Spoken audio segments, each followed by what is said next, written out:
La COP30 s'est tenue dans une situation, dans un contexte qui est très paradoxal. Des feux d'une violence inouïe.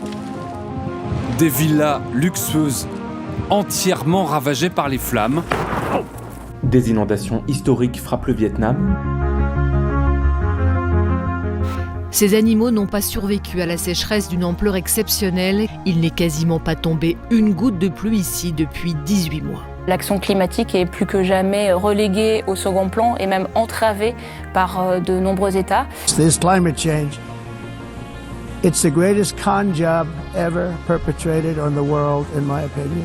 La COP a été marquée par deux affrontements avec des peuples autochtones et les forces de sécurité. Vestidos com suas roupas tradicionais e cocares, os manifestantes promoveram um ato pacífico, acompanhados de perto por forças de segurança. Une présence massive des lobbyistes des énergies fossiles, plus de 1600. Je ne suis pas un lobbyiste. Vous savez, je ne suis pas un lobbyiste du tout.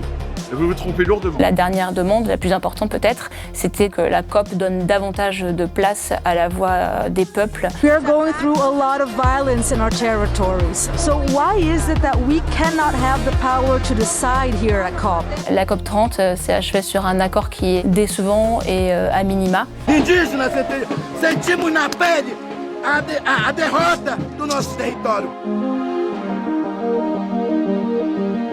Je m'appelle Audrey Garrick et je suis journaliste au service Planète du Monde sur la rubrique Climat.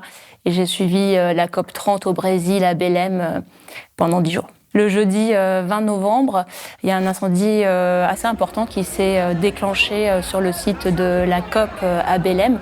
Moi, j'étais en train d'interviewer une personne avec une collègue et d'un coup, on a entendu énormément de gens qui criaient, qui couraient. Il y avait un mouvement de panique très important. Et on nous a dit qu'il fallait évacuer, qu'il y avait un incendie. Alors nous aussi, on s'est mis à courir, on est sortis du site. Et c'est là qu'on a vu qu'il y avait de la fumée qui s'échappait du centre de conférence. Et il y a eu quand même des personnes qui ont dû aller à l'hôpital parce qu'elles avaient inhalé de la fumée. Et ça a bloqué les négociations pendant 5 à 6 heures. Le site a pu réouvrir que le soir. C'était un point de vue symbolique très fort parce qu'au moment où le monde brûle sous l'effet de la crise climatique, un incendie interrompt les négociations climatiques, là où les pays sont réunis pour essayer de lutter contre le réchauffement.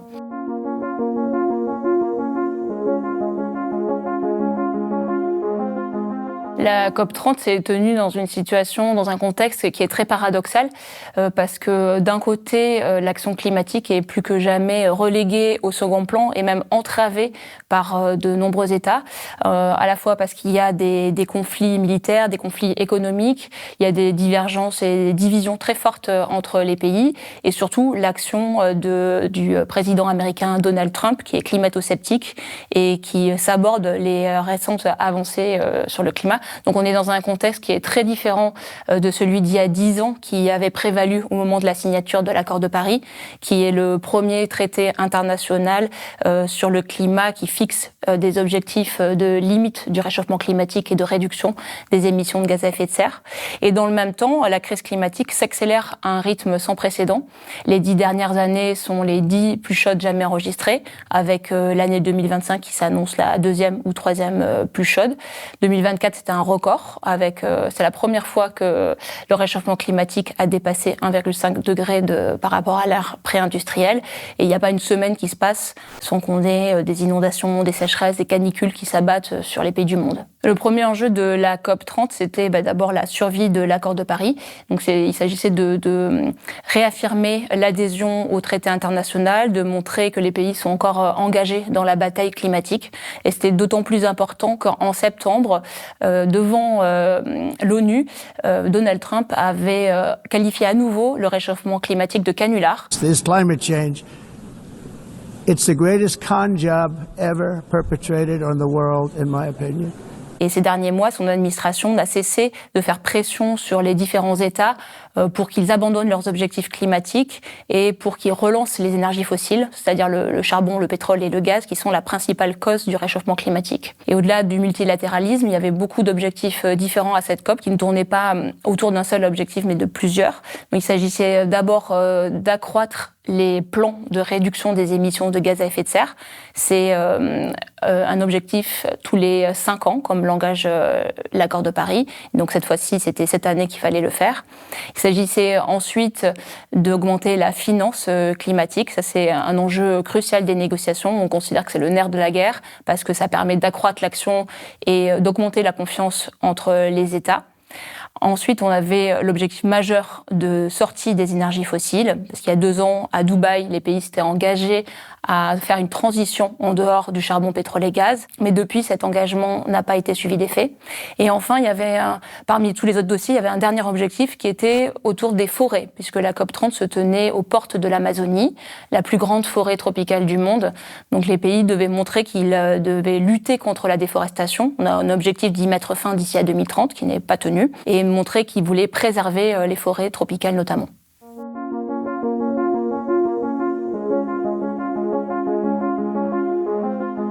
La COP30 a été marquée, comme ses précédentes éditions, par une présence massive des lobbyistes des énergies fossiles. Les ONG en ont décompté plus de 1600, ce qui est plus que toutes les délégations des États, à l'exception du Brésil, et plus que tous les représentants des pays vulnérables réunis. Ces lobbyistes des énergies fossiles sont le plus souvent des observateurs des négociations, mais parfois ils sont intégrés à l'intérieur des délégations sous la bannière des États. Et là, ils ont accès à une partie des négociations qui sont fermées pour les observateurs. Je ne suis pas un lobbyiste. Vous savez, je ne suis pas un lobbyiste du tout. Vous vous trompez lourdement. Je n'ai rien à lobbyiste. J'ai une tête de lobbyiste. Pas l'intérêt des non, je viens simplement expliquer ce que nous faisons. Donc pour les ONG, c'est une hérésie. C'est comme avoir des représentants de l'industrie du tabac qui seraient présents à une conférence sur le cancer, par exemple, parce qu'ils peuvent exercer leur influence et ils peuvent essayer d'entraver l'action climatique et notamment l'action pour essayer de sortir des énergies fossiles. Il ne faut pas oublier que les COP, en fait, c'est un endroit où les pays se réunissent pour accélérer l'action, mais c'est aussi un très grand salon, en fait, où chacun vient faire du business et vient pour ses intérêts économiques. Et en marge des COP, très régulièrement, il y a des dizaines de contrats pétroliers ou gaziers qui sont signés entre des industries et aussi des États. La COP30 a été aussi marquée dans le même temps par une présence plus importante, beaucoup plus importante que les précédentes éditions de la société civile qui a pu donner sa voix, parce que lors des 3 dernières années en Égypte, aux Émirats arabes unis et en Azerbaïdjan, qui sont tous des pays autoritaires ou semi-autoritaires, la société civile avait vu sa présence restreinte. Cette fois-ci, elle a pu s'exprimer. Il y a eu une grande marche climat qui a été organisée le samedi 15 novembre dans les rues de Belém, qui a rassemblé des dizaines de milliers de manifestants, et notamment beaucoup de peuples autochtones qui étaient présents. Et les représentants des peuples autochtones sont aussi arrivés à Belém sur une flottille avec des milliers de bateaux qui sont arrivés sur le fleuve, dans la baie juste en face de Belém. Donc c'était un événement assez symbolique et assez fort. Ils se sont opposés aux forces de l'ordre à 2 reprises, où ils ont essayé de forcer l'entrée du centre de négociation et de bloquer l'entrée, parce qu'ils étaient mécontents de ne pas être suffisamment représentés dans ces négociations. On a aussi eu un sommet des peuples sur 5 jours, qui a vu beaucoup notamment de peuples autochtones, là encore, s'exprimer, et aussi de la société civile, et pouvoir faire des demandes et des doléances à la présidence de la COP. Un sommet des peuples. Ce sommet, il rassemble des leaders autochtones issus de plus de 500 peuples répartis sur 9 pays. Et il est né d'un constat simple et documenté: la transition énergétique mondiale est profondément injuste. Les demandes de la société civile, c'était la sortie des énergies fossiles, la protection des forêts, la dénonciation des multinationales, de l'extractivisme, de toutes les industries qui sont responsables à leurs yeux de la crise climatique.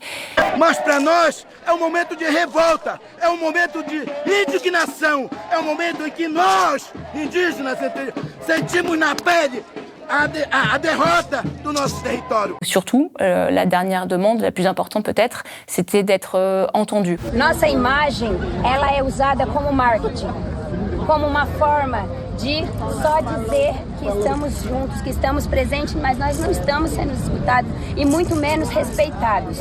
Que la COP donne davantage de place à la voix des peuples, à la voix des habitants, des populations, parce que pour l'instant c'est pas le cas, ou c'est très peu le cas en fait. Il y a une expression, mais elle n'est pas prise en compte dans les décisions de COP. Tout ça, ça montre un clivage très important qui est là depuis longtemps et qui s'aggrave entre les pays du Nord et les pays du Sud majoritairement, autour de la responsabilité dans le réchauffement. Qui est responsable du réchauffement d'un point de vue historique et qui doit payer pour les dégâts du réchauffement.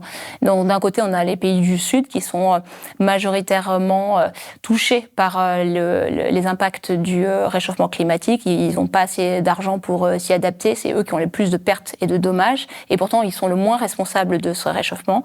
Et de l'autre côté, les pays du Nord qui se sont développés grâce à la combustion d'énergie fossile lors de la révolution industrielle et après, et qui aujourd'hui sont pointés pour... normalement, ils sont censés payer pour les dommages du changement climatique. C'est eux qui sont en première ligne des finances, mais malgré tout, ils ne sont pas encore à la hauteur des demandes de financement. Parce qu'aujourd'hui, on peut dire d'un côté, la Chine est le premier émetteur de gaz à effet de serre, actuellement, mais d'un point de vue historique, ce sont les États-Unis et de très loin qui le sont, puisque le changement climatique est dû à des émissions cumulées, passées et présentes.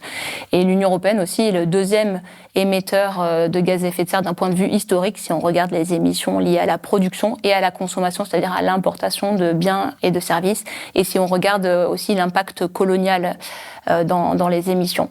Donc tout ça, ça montre pourquoi aujourd'hui les pays en développement demandent de l'argent aux pays développés et le font non pas au nom de la charité, mais au nom d'une dette climatique que les pays du Nord doivent aux pays du Sud. Les pays du Sud sont étranglés par la dette et des taux d'intérêt injustes et ils ne peuvent donc pas financer leur propre transition énergétique. Ils sont poussés à continuer d'extraire du gaz, du charbon pour rembourser pendant que les pays riches, eux, financent leur transition à bas coût. C'est une manière de compenser, même si c'est jamais dit comme ça, les impacts et la responsabilité dans le réchauffement.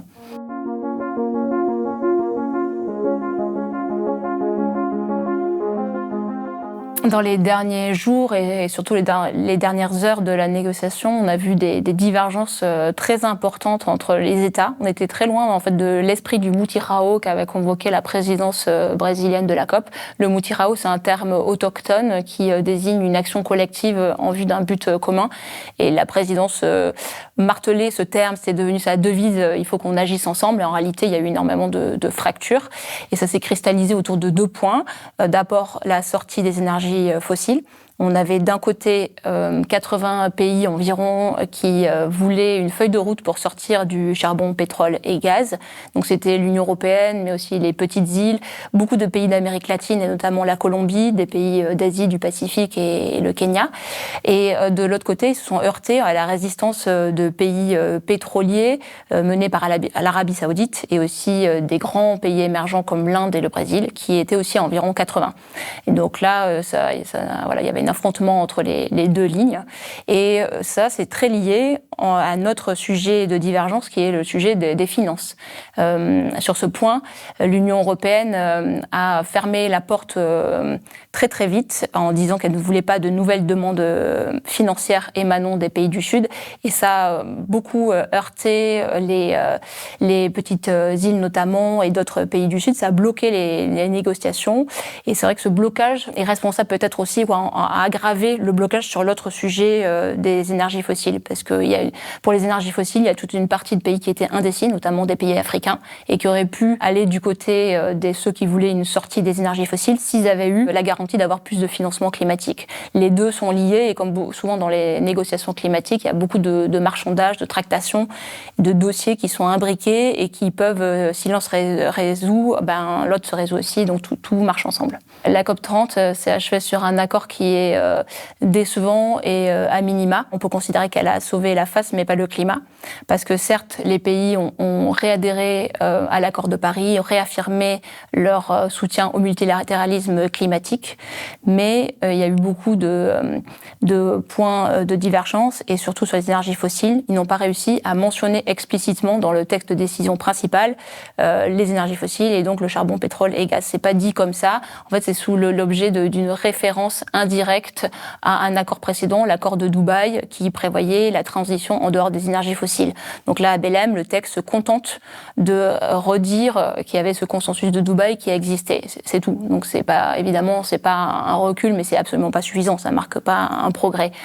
Après, il y a eu malgré tout une feuille de route qui a été adoptée en parallèle de sortie des énergies fossiles, mais c'est seulement avec les États volontaires et c'est pas contraignant. Ça fait pas partie du texte de décision formelle. C'est en parallèle du processus des négociations climatiques. Sur les autres sujets de déception, on peut mentionner le fait que les pays n'ont pas réussi à véritablement relever leurs efforts de réduction des émissions de gaz à effet de serre, en tout cas pas suffisamment. On se dirige toujours vers un réchauffement climatique de 2,5 degrés à la fin du siècle, ce qui est très loin de l'objectif de le limiter à 1,5 degré qui est présent dans l'accord de Paris. Et par rapport à cet écart de l'ambition, la décision finale ne dit pas vraiment comment le limiter. Ensuite, il y a une grosse déception aussi sur les forêts. On était donc aux portes de l'Amazonie, mais malgré tout, les pays n'ont pas réussi à adopter de feuille de route pour lutter contre la déforestation. Là aussi, ça va être en parallèle du processus de négociation officielle. C'est pas dans la décision finale de la conférence qui se contente de parler de la nature, de la protection de la nature, mais sans mentionner les forêts et sans mentionner la lutte contre la déforestation. D'où le fait que ça relance la question de est-ce qu'il faut les réformer, est-ce qu'elles sont encore utiles ?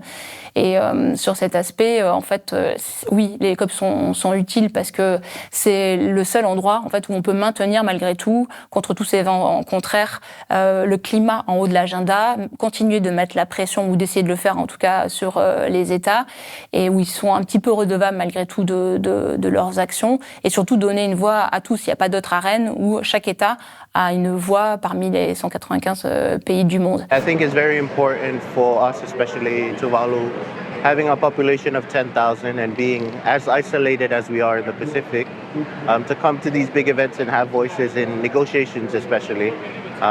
If we're not here, then no one else can speak on our behalf. Mais on voit qu'elles sont insuffisantes pour lutter contre le réchauffement climatique. En réalité, elles ne peuvent pas aller plus vite que les décisions nationales. On peut considérer qu'elles sont des caisses de résonance des politiques nationales, mais qu'elles ne peuvent pas aller plus loin. La COP30 avait eu beaucoup de surnoms, la COP de la vérité, la COP de la mise en œuvre, la COP des peuples. Et au final, elle répond à aucun de ces surnoms. Parce que sur la vérité, on n'a pas réussi à montrer que les pays allaient véritablement accélérer l'action climatique et s'attaquer au réchauffement et limiter l'ampleur du réchauffement pour ne pas trop dépasser 1,5 degré de réchauffement. Sur la COP des peuples, finalement, les peuples autochtones étaient très présents dans la ville de Belém, mais sous-représentés dans les négociations climatiques, donc ils n'ont pas réussi à s'exprimer suffisamment. They needed to listen to us because we are the ones that are saying what the forest is demanding. We are the ones that are saying what the river is asking for. We are going through a lot of violence in our territories. So why is it that we cannot have the power to decide here at COP? Why is it that they only speak about us, but that we cannot decide? Et sur la COP de mise en œuvre, ça c'est tout l'enjeu des COP désormais, c'est d'arrêter de négocier des nouveaux textes parce qu'on en a suffisamment, mais de les mettre en œuvre. Et là pour le coup, on n'y est pas. On n'a absolument pas mis en œuvre l'engagement crucial d'il y a 2 ans de sortir des énergies fossiles. On n'a pas suffisamment mis en œuvre non plus les engagements de relever les objectifs de réduction des émissions de gaz à effet de serre, ni mis en œuvre l'objectif de mettre fin à la déforestation d'ici à 2030. Donc c'est une COP qui est décevante, mais on pourrait dire ça finalement malheureusement de beaucoup de COP. Donc il y a vraiment une urgence à être plus ambitieux dans les pays, au sein des politiques nationales, ce qui passe aussi par une voix plus importante donnée aux peuples, aux populations, notamment par le vote grâce à la démocratie, pour changer une partie peut-être des dirigeants et des politiques nationales, et enfin que ça se répercute dans les COP.